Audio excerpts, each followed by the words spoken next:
AI is once in a millennium kind of technology. There's no other better place than India right now to build a startup. Can you tell us more about what Widushi is or how things work there? Running a company is not just a technology. There are so many things that goes into it, which is actually rare. I'm more startup guy. I think like whatever you do, just do it for the right reason, like not for immediate attention or shortcuts.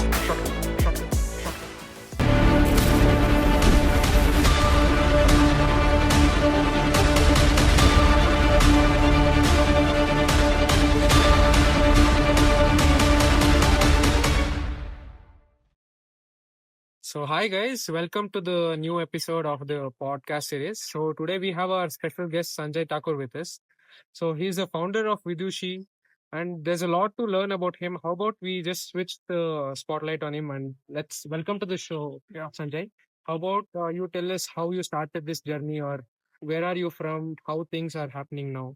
Maybe you can take over the mic. Yeah, first off, thank you for having me here. This doing this in the lap of Himalayas, Yeah. it's just amazing feeling. Well, you asked me about my background. It hasn't been that long ago. I was when I was in Singapore. So I recently moved to India, and this is my first home after I returned back. I'm still looking for a permanent place in Bangalore, in all likelihood, but I don't have it yet. And really grateful to be here at Outspace. I got the push that I was looking forward to, because I took this leap of faith to build this company. I think I'll dive down on what I'm building right now in a moment. I took this leap of faith about a couple months ago. I saw a promise, and then I think the thing that actually was the biggest influencing factor why I took this leap of faith is because I realized that AI is once in a millennium kind of technology. Just how wheel and fire changed the entire course of humanity for better. I think AI is one of those things. I think it's significantly more impactful than even the industrial revolution. And I realized, like, probably it was a bad decision long term if I just stay on the side and be a bystander. So I took this leap of faith because I want to be in the trenches, building things, and be part of this huge revolution that is impending. I think we haven't seen the full effects of AI yet, but I think the world is going to be transformed like significantly.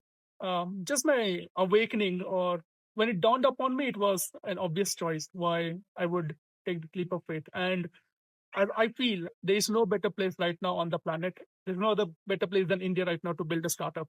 So I moved back here, and then I was in Singapore for about 2.5 years. The reason I was there is because my previous company got acquired. It was an acqui-hire kind of situation. My previous company was in Toronto. We served big clients like Daimler at that time. So it was a good experience that way. I learned a lot of things about running a company. Running a company is not just a technology. There are so many things that goes into it. So I learned all of those things as much as I can, and we got an exit. So ultimately, everyone had something to cheer about, which is actually rare. I'm more startup guy, so we had a decent output, a decent exit. Everyone was happy, so that's one of the proudest thing I'm happy about.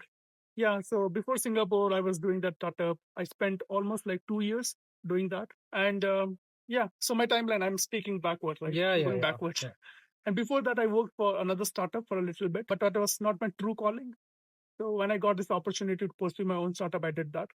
And all of this was only possible because of the deep tech research I did at Mila.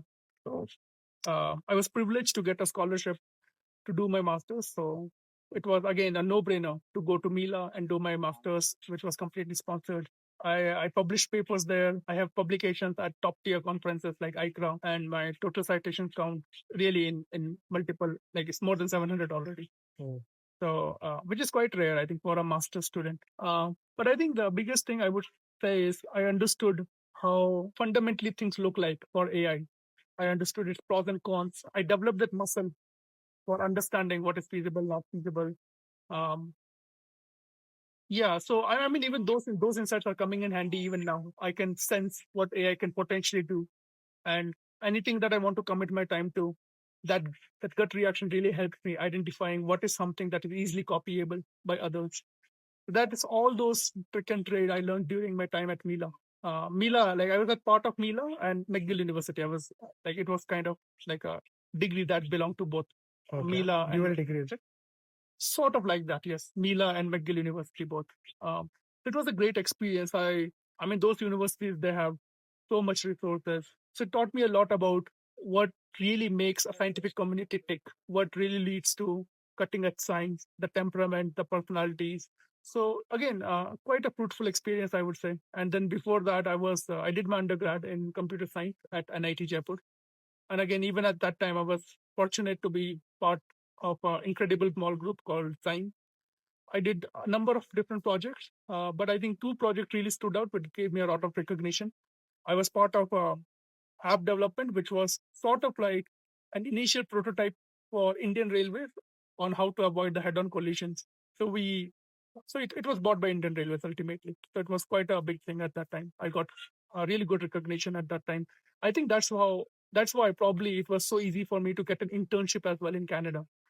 Right after my third year, like I got an internship there. I think probably because of the recognition I got from that project. I also did another project which won runner-ups at a coveted competition called as Crit Tech. So we were really competing with the really big enterprise businesses like Godrej, all the consumer electronics companies, and we still won the runner-ups, which was amazing at that time. We also got really good recognition at that time. Yeah, so that's like my trajectory. Before pursuing my bachelor's at NIT Jaipur, I used to travel all around the country because of my dad's job. So I've been to probably like, I mean, it's a big number. I think it's probably close to 8 or 9. The number of schools I went to all around the country, east, west, north, south. Yeah, that's pretty much it. I was born in Guwahati. I still feel I'm from Guwahati. My soul is from Guwahati because that's where all my nostalgia comes from. But I've spent my time like all around the country. Yeah, that was a detailed intro of your lifespan. So that was really great. Yeah. One thing which I looked upon was the way you started your career, the way you were very open to opportunities. Yeah. You took part in multiple hackathons or projects or communities. How you published multiple publications. So that was really great. And how you juggled through multiple startups. You got a good exit. That is a great thing for multiple people over the internet. So that's really one thing which all of us can look upon. A follow-up question was, now you're working on Vidushi, right? Can you tell us more about what Vidushi is or how things work there? Yeah. So, in simple words, Widushi is an AI native solution to automate handwritten answer evaluation at scale. I mean, like we were, I used to talk to my friends, like my childhood friends. We used to talk about different problems, and every now and then we tinker with different solutions. And then one of the solutions that we realized that is missing in a very, it couldn't have been more conspicuous than that. Is handwritten answer evaluation was still not automated, and there was a big bottleneck. My friends, they have taken exams like UPSC, BPSC, and they used to tell me about all these things, like what their day to day looks like. And right around that time, I mean, like in the last couple of years, I think this LLM thing has taken off, and every now and then there used to be a new app talking about doing something in education, right? One thing that no one really touched upon is handwritten answer evaluation automation. They never would speak about it. And something was very clear to us that there would be a good reason behind that. So we investigated and we realized opportunities where no one has treaded before. So we spent some time lending into all the deep expertise we all have accrued over the years on how things work when it comes to AI and building scalable solutions. So we lent in to all those expertise. We built this solution, and it was very clear to us, like right from the beginning, that we had something. We were in the right direction. We tried using Google API, Microsoft APIs, and even the initial prototype that we were able to build. It was very clear to us that we were, when it comes to real world uh, performance, we were able to outperform them. Yeah. So we kept treading on this path, and then ultimately we were confident enough that this works at scale, consistently, reliably. And I think most people who are in AI, they will tell you hallucination is a big problem. So it took us some time to figure out how to make sure it works consistently well most of the time, or almost all the time, which is very critical at scale. Like when we're talking about evaluating thousands, millions of copies, even 1% bad result means thousands of copies of bad result. Yeah, so we made sure that it works consistently well at scale. But that's only half the battle, honestly. Like once we have a core differentiation in terms of technology, it still has to be productionized. It still has to be sold, which is the current challenge we are looking forward to solving. Yeah, absolutely makes sense, Yeah. Sanjay. So, to make it more simple for the audience, let's say there's a person, I am only the 20-year-old boy, Adarsh, who is trying to give a UPSC exam, Hmm. any generalized exam. So, how does VDC help me? Like, Hmm. can you make it more generalized or by taking an example? Yeah. So a life of a daily UPSC aspirant, Yeah, or anyone who is involved in an exam where handwritten answer is the core, yeah, their a day-to-day life looks like they write answers on a piece of paper, yeah, and they practice as much as they can, and they sometimes they self-evaluate and they reflect back. correct. But when they self-practice, which is actually like serious students, they do that every single day, multiple times. There is no one to give them feedback on. Yeah, Sometimes they do get a chance to get feedback on, but there is always a logistical problem. Either that has to be submitted to an institute, or their friends comment on that. yes, So it's not as simple as that. And this is I'm talking about people who are fortunate enough to get access to top class institutes or really knowledgeable resources. friends. Yes. So how this would help any aspirant or any person who is involved in an exam where handwritten answer is the keys, they will get access to an app that will have camera, all the features that is required to get them the evaluation quickly. So there will be an inbuilt cameras. They can snap the answer right from the phone itself, and they just submit that image, and then they get within a few minutes they get the pinpointed actionable feedback on their answer, where they went wrong, where they're and what they can do to actually perfect that answer writing. It's very minimalistic and very pinpointed, because again we don't want to overwhelm the student. We don't want to overwhelm them with things they already know. We only want to make sure they are given feedback which is actionable in nature. Yeah, and I think we think a lot about user friction. So we just want to make sure student reaches to the feedback they're looking for in the shortest path, and while keeping it extremely affordable. Yeah, got it. Got the great purpose, and then this thing you're solving is really great. Yeah. So another follow-up question which I wanted to ask is, so you mentioned that you were in Singapore, you were in Canada too. How are things different from how they are there, and how is it different here? Another question is, it can be framed like this too. What is lacking in India, or what is the facility which is actually missing out here? What is the thing which is really good there? Can you throw some light on that? Yeah, I mean, the easiest way to answer this is these other countries are already developed. Canada has been a developed country for quite some time. Singapore is an economic miracle. They were as bad as India a few decades ago. I mean, in terms of economic prosperity. So, and there are different things to learn from all these economies. One thing that really stands out about India is India has a relatively young population. So there's a lot of dynamism, and I think I really feel the opportunities, the upside of building, and the upside that is there in India right now to build and ride this wave of economic prosperity, that I think it's higher than that of any other developed country right now, even Singapore or even Canada or Singapore. That being said, obviously there are things that are already developed in Singapore, both in Singapore and in Toronto, Canada. So you can get a lot of value right from day one there. But when it comes to upsides, I think India really is like at a point where the upsides really are significantly much higher than every other economy out there. So I think if there was ever a time to build in India, it is now. I mean, there has been no better time. What I would say is there would be a lot of hustle in India to start with, because again, it's a developing country. Things are still taking shape, so there's a lot of chaos to start with. But again, like as entrepreneurs, I think we should see these as opportunities. And again, like I'm emotionally connected to India as well. Like I was born and raised here. Nothing is more meaningful to me than bringing about a change in a country I'm emotionally connected with. I think that will be the most perfect life I can imagine and aspire for myself, where I'm able to use the skills to the best of my ability and serve our country, I mean, in the best way possible. Yeah, that was the right picture painted. Yeah. So absolutely makes sense. So another follow-up question for this is, So let's say I am a 21-year-old student. Current trend is people are diverting more towards the application side of things rather than the research, is what I feel.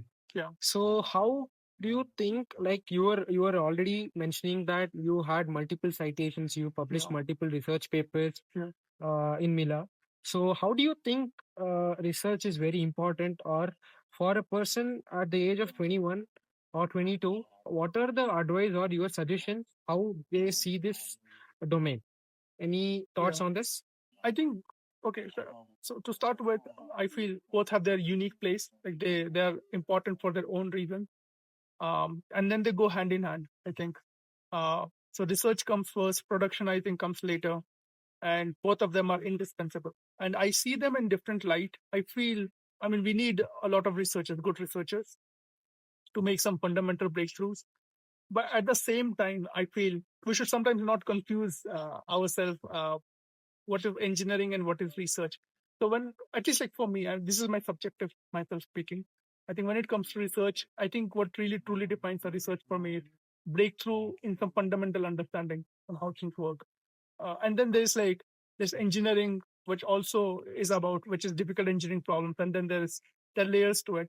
So I think so if someone is building an application layer, that's important too. But then we should make sure that should not come at a cost of people who are operating at different layers.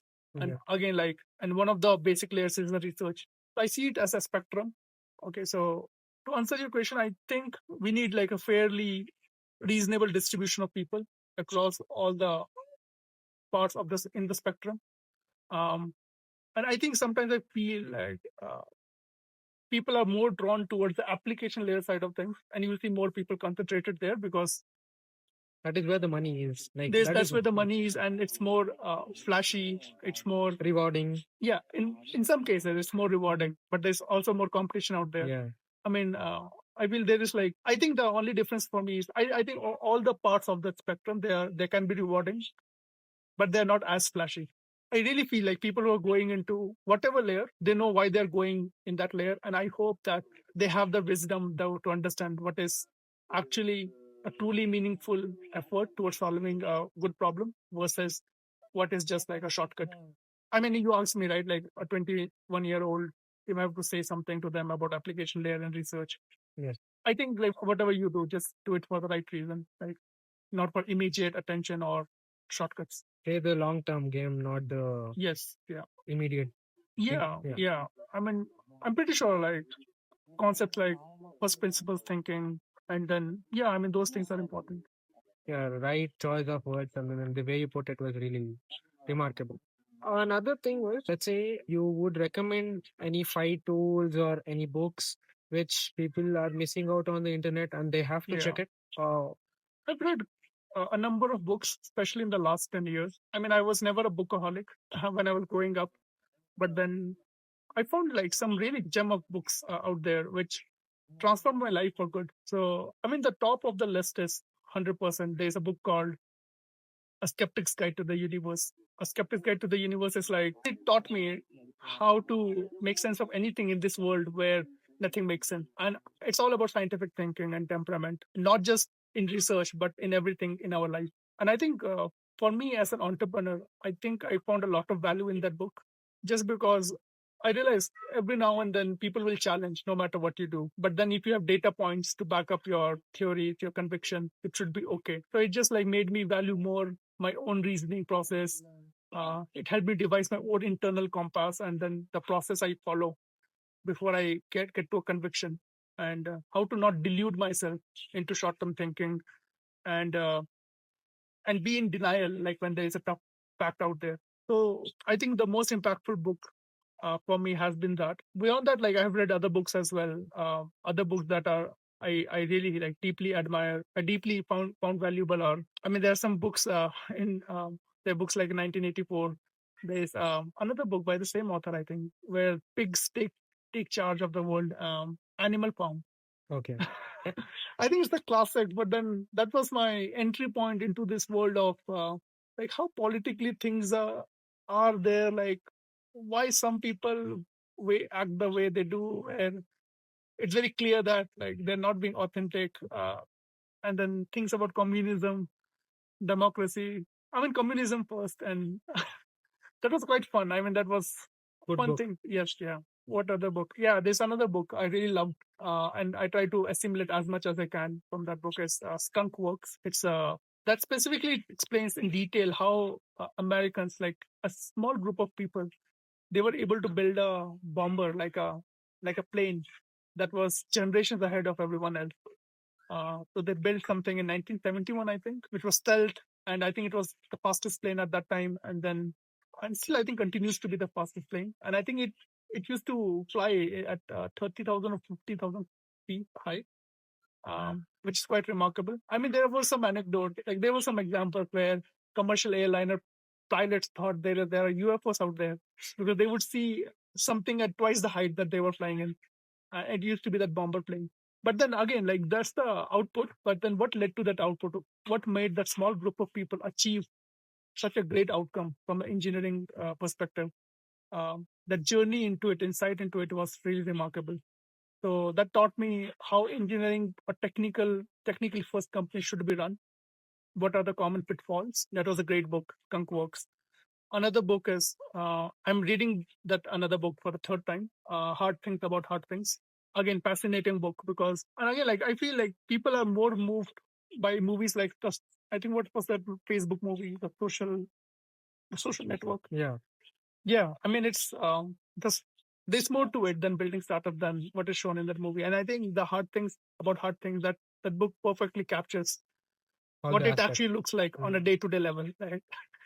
Yeah, I think I feel that book also gave me a perspective that I mean it taught me that I'm not alone when I'm building things. I'm not alone. And I think one thing I really the big takeaway I had is everyone looks stupid when they're building things because even the greatest people who achieved the most, even they would have looked stupid when they were building great things.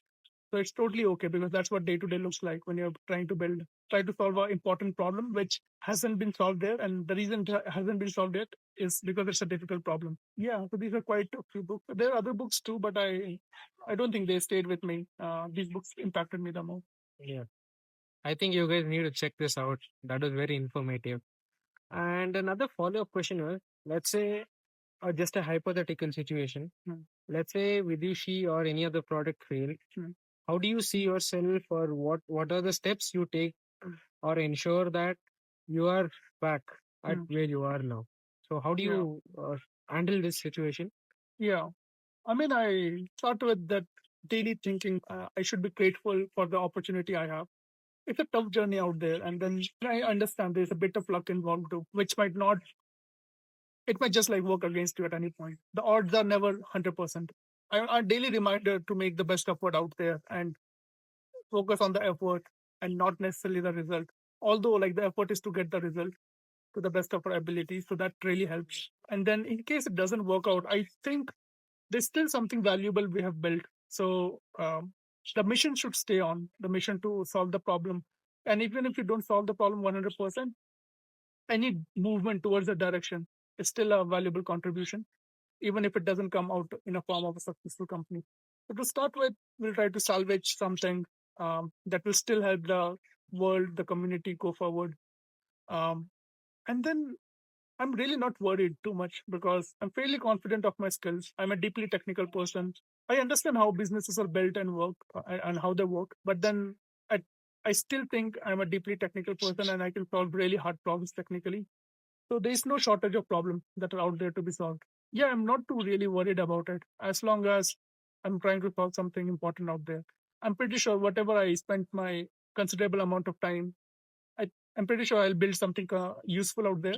Something will be salvageable that will still be helpful. Yes, I really like the way you put out your spirit and conviction towards your product. Yeah. So that is very inspiring, actually. I wanted to ask another question, which was regarding, let's say there is this group of people, like not like NRI, they want to move into India, but they are not able to. Give three good reasons why they need to move to India now, and why is it really important? I think I really feel main reasons people don't move back to India is usually financial. Um, I mean, there might be some social pressure too, like the social status people. I mean, it's a thing, but I think mainly it's financial. I feel the people who are financially stable and if they want to move back to India, uh, they absolutely should, because once you're financially stable, this is India is at an inflection point which only India has at the moment, where you can just ride this wave of economic growth and then really make a really big impact, make a impact and contribute to the overall growth of the country and the world. I really feel like if money is not the reason to move back, I mean, if they think they will be okay financially, then they should move, because again, the opportunity cost of not doing that is actually too high. That is maybe not perceptible today, but it will definitely show up in a few decades time. So to answer your question, is opportunity cost Okay. of not being involved in this growth story. Huge bullish trend. Yes, yeah. Yes, makes sense. So, how do you like it here? How's the weather here? Yeah. You told you moved on from Singapore to India, and Yeah. then this was your first home. Yeah. Do you like it here in Dharamshala? How's the space? How's the weather? The people here? How are you enjoying it so far? Yeah, I mean, it has everything that I could ask for. It has a nice working space, really honest people, hardworking, technical people, friendly, really friendly, but don't shy away from difficult feedback or. So it's a good bunch of people to work with. It's a great atmosphere, and it's. I mean, in Dharamshala, it's probably one of the best places one can be. I really don't think I enjoy this all this condensed, packed urban environment as much. Good place to like work on an idea like Vidushi, which is all like a software, right? So I've enjoyed my time here. Yeah, and I wish I can come back here at some point. That is great. I hope you loved the conversation we had, and then hope it was a really good talk. Yeah. Thank you for being here. Thank you. Nice Thank you, hosting Adarsh, for hosting me. Yeah. Thank you.